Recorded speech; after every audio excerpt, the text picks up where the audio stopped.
Bismillahirrahmanirrahim. Assalamualaikum warahmatullahi wabarakatuh. Alhamdulillah alladzi hadana li hadza wa ma kunna linahtadiya laula an hadanallah. Asyhadu an la ilaha illallah, asyhadu anna Muhammadar Rasulullah. Allahumma shalli ala Muhammad wa ala ali Muhammad. Wa ba'd, yang saya muliakan sesepuh kita Bapak Ustaz Acang serta keluarganya, mudah-mudahan diberikan berkah oleh Allah. Ustaz Ahen, juga para asatidzah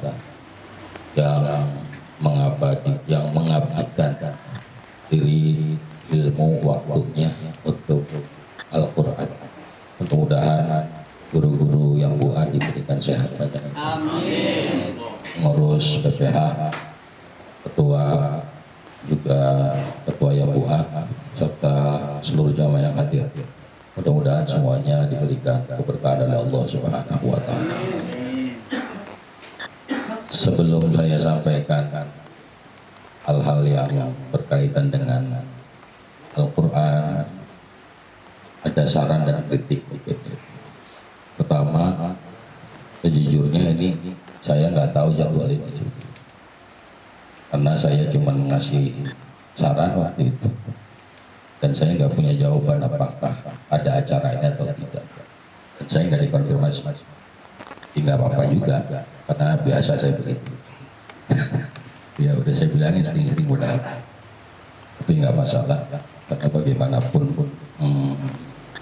saya kepengen bahwa setiap program itu terorganisir baik. Yang kedua, kritik saya berharap supaya dalam acara refresh kayak begini ini diharapkan seluruh kantong itu hadir. Ya, kalau bisa di Japri khusus, di Japri nggak? Japri khusus atau ada undangan tertulis supaya bisa lebih maksimal. Nah, ini supaya terkesan apa ya? Kita itu bikin program bukan program main-main, apalagi ini bicara Quran. Itu saya kira supaya bisa diperbaiki untuk ke depan. Nah, hadirin yang dirahmati Allah Subhanahu wa taala. Pertama kali Rasulullah sallallahu alaihi wasallam dapat ayat itu ya kalau Iqra itu maknanya baca. Secara luas tafsirnya adalah pelajari. Yang namanya belajar itu rasanya berat, tapi menjadi ringan ketika dia suka. Sebagian kita ada yang berat belajar matematika. Kenapa? Karena berat. Karena nggak suka. Tapi ketika dia suka jadi ringan. Ada yang belajar fisika jadi berat karena nggak suka. Tapi ketika suka maka jadi ringan. Maka orang yang pengen belajar Quran dengan gampang itu dan ringan, ya dia harus suka dulu dengan Quran. Nah, Quran itu kan nggak butuh kita juga. Yang butuh ya kita kepada Quran. Nah, Quran nggak butuh kita, tapi kita yang butuh Quran. Sehingga harus ada kesungguhan di dalamnya. Apalagi rata-rata ini kan yang ngaji usia-usia yang udah habis johor dah begitu. Ya, bahkan mungkin udah ada yang habis asar, udah mau maghrib. Sehingga jangan kemudian kita yang penting ngaji. Lebih dari itu, ngaji itu penting. Ya, jangan sekedar yang penting ngaji, tapi apa? Ngaji itu penting. Kalau timbang yang penting ngaji hadir, kemudian ya cuman begitu-gitu aja. Tapi kalau ngaji itu penting, maka betul-betul kita dalam pengajian. Sering kali saya sampaikan, ngaji kita itu di depan guru itu 20%.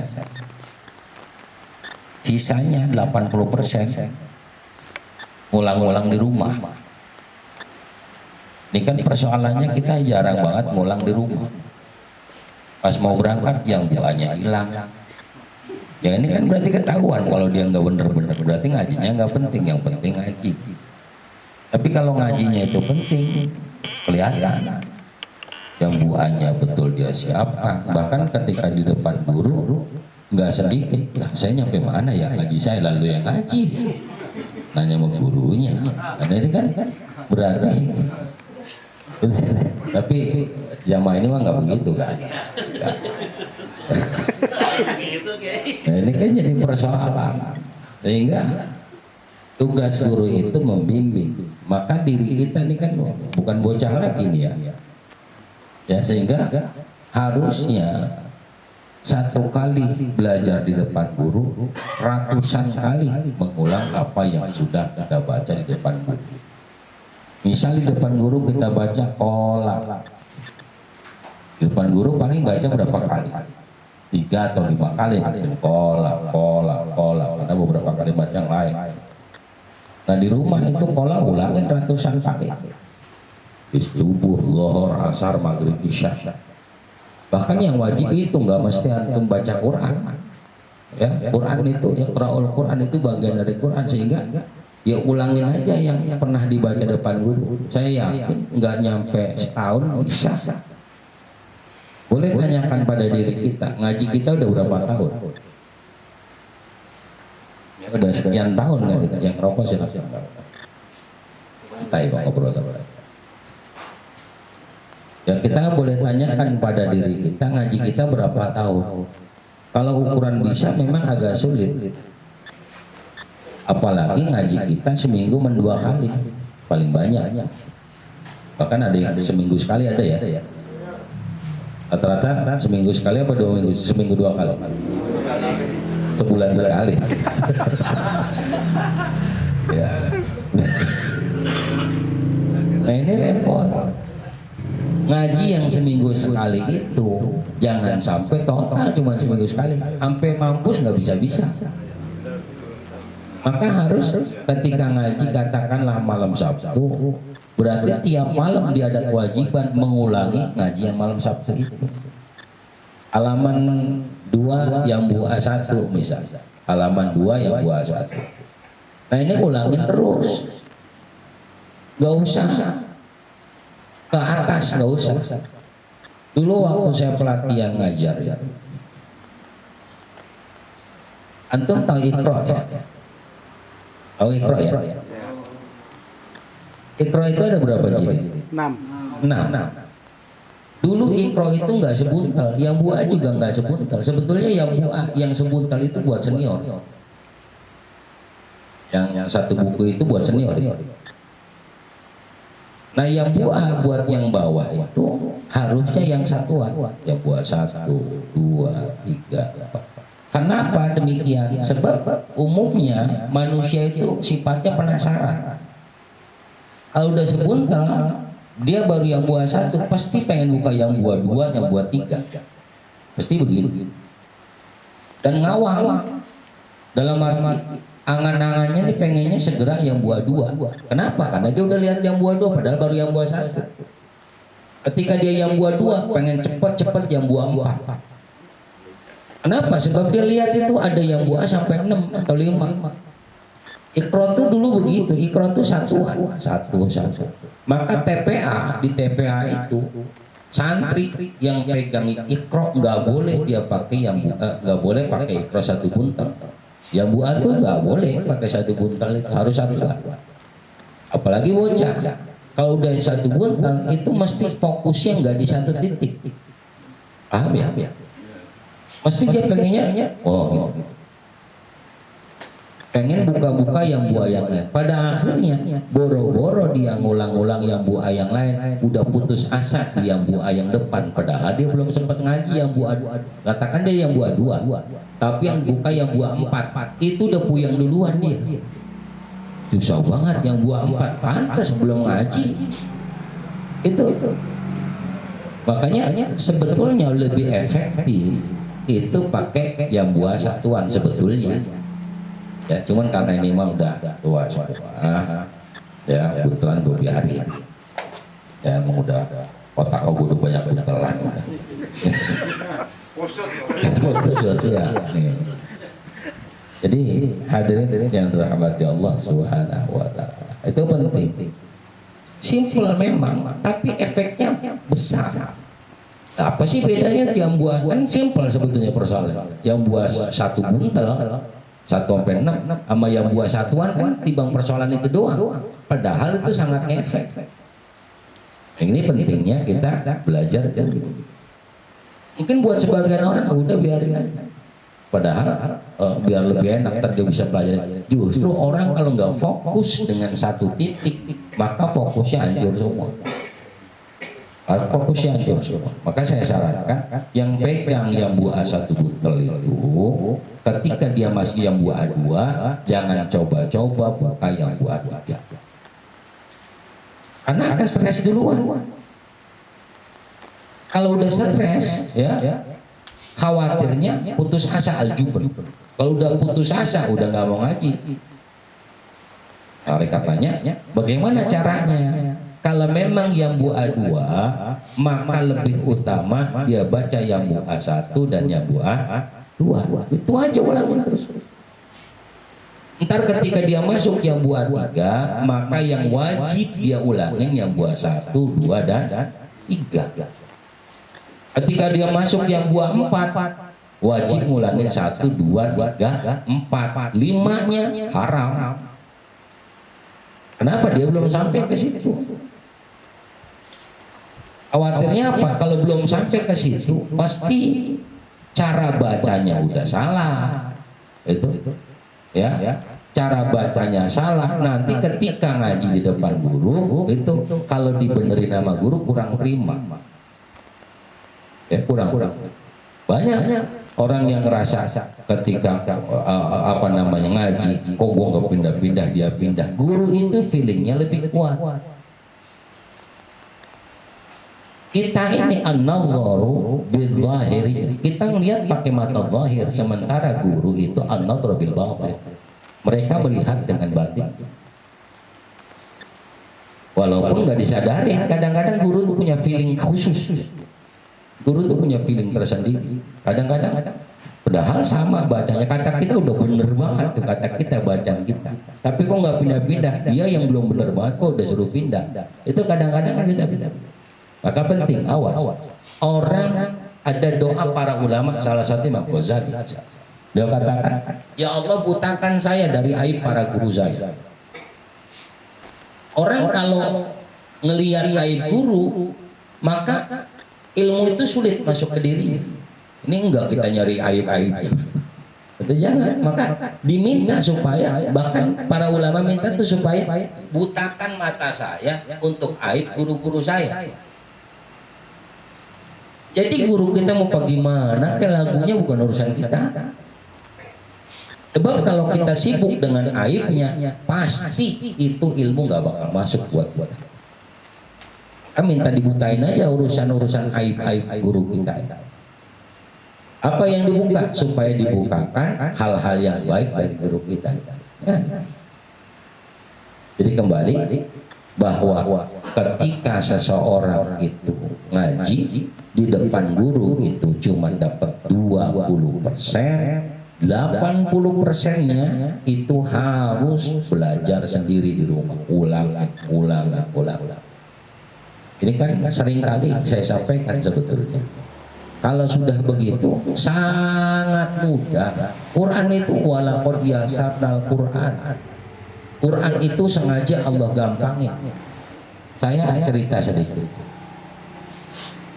Ada orang yang datang ke pesantren mendaftarkan anaknya jadi santri. Saya pernah sampaikan juga cerita ini ke Mas. Itu punya pesantren. Sesampainya di pondok, dia bilang ke saya, Kiai, anak saya untuk ngapal rasanya nggak bisa. Anak saya yang penting bisa mondok aja. Kenapa? Sebab anak saya waktu kecil pernah jatuh dari ayunan. Dan kepala terbentur sehingga daya ngapalnya sulit. Sempat saya sampaikan kepada beliau, itu bapaknya Kiai juga punya pesantren. Saya sampaikan bahwa kebetulan bapaknya memang bukan hafiz, ya.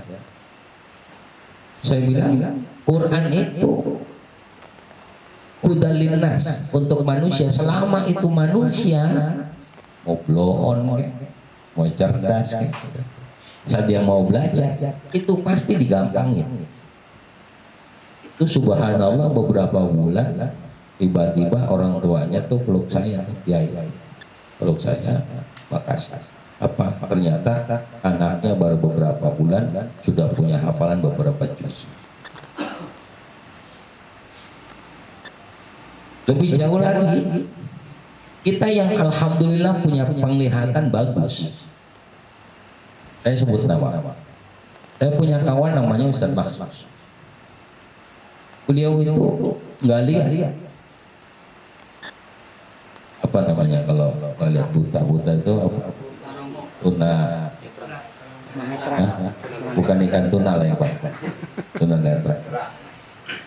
Itu hafal 30 juz.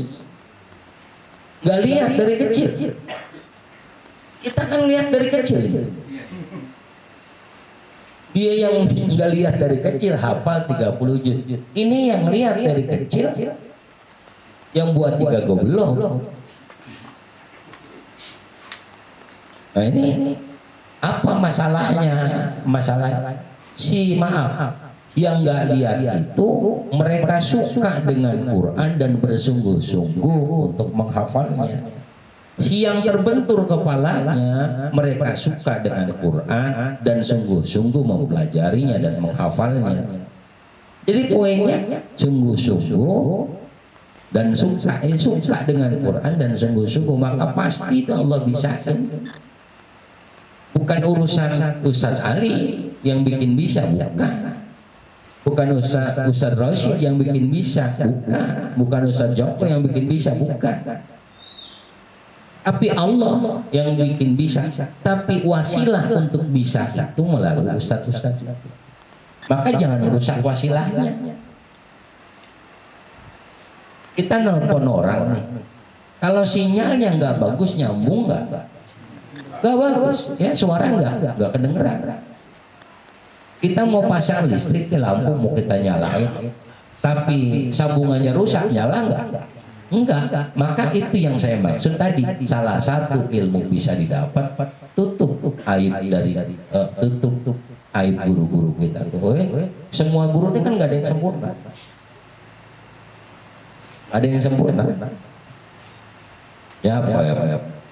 Karena untungnya Allah nggak nyuruh contohlah guru, nggak ada. Contohnya Rasul. Nah, Rasul maha sempurna. Ya artinya Rasulullah itu orang yang sempurna, orang sosok manusia yang sempurna. Nah, kalau guru-guru ada aja kurang. Mungkin guru yang ono ngajarnya begini, guru yang ono ngajarnya begono, guru yang ini ngajarnya macam-macam. Dan salah satu yang merusak wasilah keilmuan dari Allah ke kita itu membanding-bandingkan guru. Ada nggak yang gitu?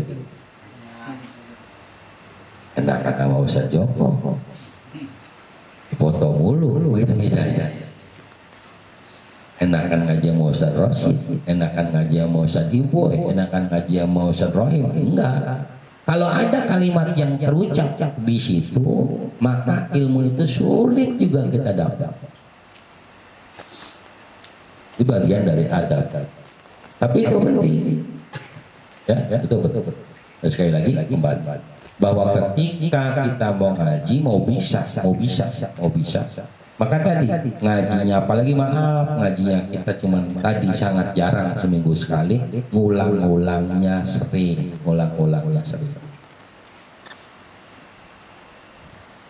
Kadang-kadang kan kita yang namanya ngaji yang ngajinya paling lama berapa sih? 10 menit. Itu jarang terjadi mungkin. Sampai nggak 10 menit sejam? Ya jarang. Wih, kita lihat yang ngaji udah stres banget. Udah 5 menit. 5 menit udah kayak lari maraton kan gerahnya. Itu 5 menit ngaji. Tapi 5 menit dari guru itu manfaatnya luar biasa kalau terus diulang-ulang. Iqra bismi rabbikal ladzi khalaq khalaqal insana min 'alaq. Iqra wa rabbukal akram alladzi 'allama bil qalam 'allamal insana ma lam ya'lam. Nyatanya Iqra di dalam satu ayat diulang-ulang kok Iqra, terus diulang lagi Iqra. Diulang-ulang Iqra, terus Iqra lagi supaya ngajinya itu harus diulang-ulang. Dan yang kedua, pindah itu nggak penting. Naik ke tingkat selanjutnya itu nggak penting karena tujuannya bisa. Kalau timbang tujuannya pindah, gampang. Orang ngaji itu tujuannya bisa. Kalau belum bisa banget, kata guru, boleh tuh. Kita istilahnya minta kompensasi sama guru. Boleh nggak kalau saya di sini aja? Ya nggak apa-apa. Kalau rasanya belum matang di halaman sekian. Ini jangan berharap. Ini kadang-kadang kan maaf ya, sering kali saya ulang. Kalau udah ngaji, ini saya pindah. Guru kan nggak enak bilangnya. Coba. Nggak usah pakai ditanya.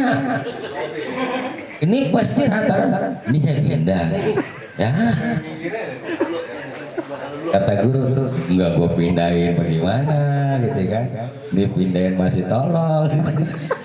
Bingung jadinya. Jadi nggak usah nanya, terserah guru. Ya, jangan sampai nanya mulu baca aja. Termasuk awas ketika ngaji nih misalnya mana roh bener ya, nggak usah nanya, terus aja. Kalau kata guru lanjut mana roh. Kalau kata guru ulang. Ini romanya kadang-kadang kan ada juga orang yang ngaji nyuri dari guru. Ya.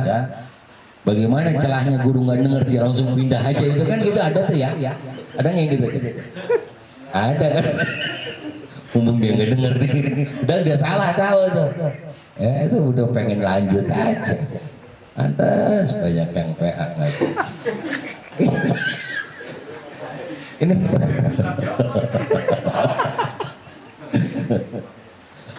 nah ini saya kira ini kan guru-guru yang buah sangat berpengalaman.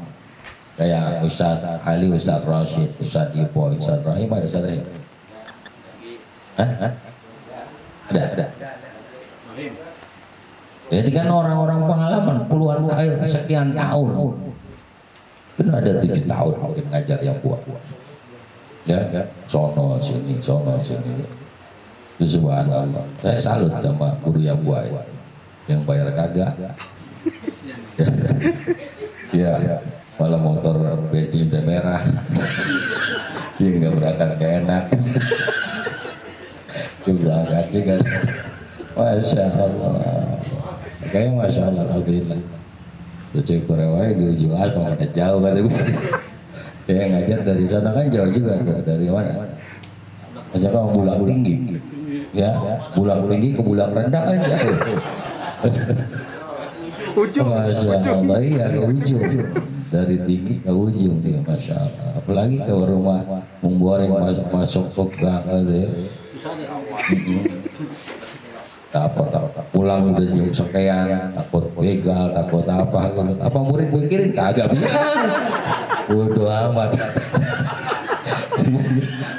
Mana guru nggak datang, mampus kan? Masya Allah ya, Masya Allah ya. Tapi alhamdulillah dari awal memang kita sampaikan ke kawan-kawan yang berjuang di Quran bahwa ayo ikhlas. Ya. Guru itu wajib ikhlas. Ketika dia nggak ikhlas maka haram. Guru yang nggak ikhlas itu haram. Sepanjang hidupnya haram. Dia berharap ini berharap itu haram. Sepanjang hidupnya dia berdosa. Tapi lebih haram lagi murid cuek aja. Benar-benar nih. Makanya tadi disampaikan sama ketua, karena dia memang apa lebih cenderung curhat ya? Curhat. Bagaimana kesulitan dan kesusahan ya. Bukan sabar, terpaksa sabar.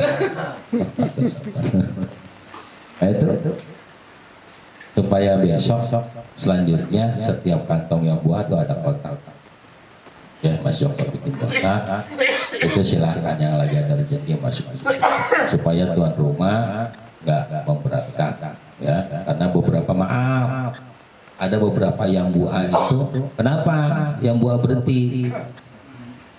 Persoalannya sih karena nggak punya duit, udah yang punya rumah. Kalau guru yang datang 3, rokok 3 misalnya.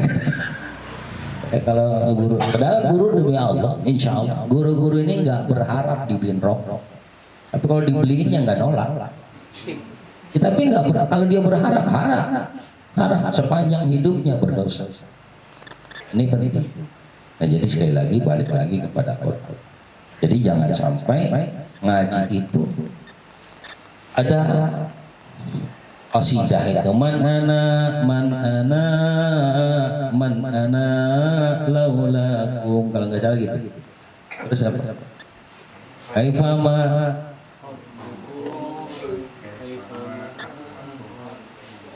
ada yang enak soalnya.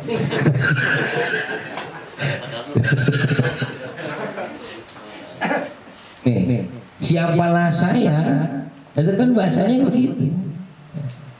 Bahkan kalau harus disuruh potong leher, saya siap. Tapi kalau dalam syair itu, jikapun saya harus diminta untuk potong nadi oleh guru saya, maka saya ridho untuk melakukan itu. Coba siapa yang sanggup begitu? Kalaupun saya harus potong nadi ya atas perintah guru itu, maka saya ridho melakukannya. Itu kan berat buat kita. Untung kita nggak begitu amat. Ya, guru-guru kita udah alhamdulillah ya, lihat apa pakaiannya sederhana, emang nggak ada lagi. Ya masya Allah, sampai buat cukur aja nggak ada duit. Terus tadi boy. Ya, hadirin yang dirahmati Allah Subhanahu wa taala. Ya. Jadi kembali bahwa yang kedua, karena salah satu dari cara kita dapat ilmu itu dzukain wa hirsin wastibarin wa bulghah. Bulghah itu apa? Bulghah itu ada ongkosnya. Makanya disediakan kotak itu supaya paling tidak untuk kebutuhan bersama nih, bukan sekadar buat guru, bukan buat kopi bareng-bareng. Wa bulghah. Penting ada itu. Karena nggak mungkin kalau seseorang Imam Syafi'i itu belajar kemana-mana pun sama, beliau tuh bawa ongkos untuk kesono, ada biayanya. Nah, ketika ngaji itu paling tidak ketika kita mau demikian tadi yang disampaikan ketua, setidaknya itu bisa jadi memenuhi syarat untuk dapat ilmu. Hadirin yang dirahmati Allah Subhanahu wa taala. Jadi selain kita ngulang juga nurut guru ya. Lalu apalagi tadi guru kita sampaikan usahakan istaqim, istiqomah. Nah, ini agak berat. Ini kan pengajian beda dengan pengajian yang lain-lain. Bukan lagi bukan lagi siswa, bukan. Ini udah kelas mahasiswa. Karena nggak beraturan, jam berapa aja datang mahasiswa. Nah, syukur-syukur kalau malam ini nggak bisa hadir misalnya, ya malam ini nggak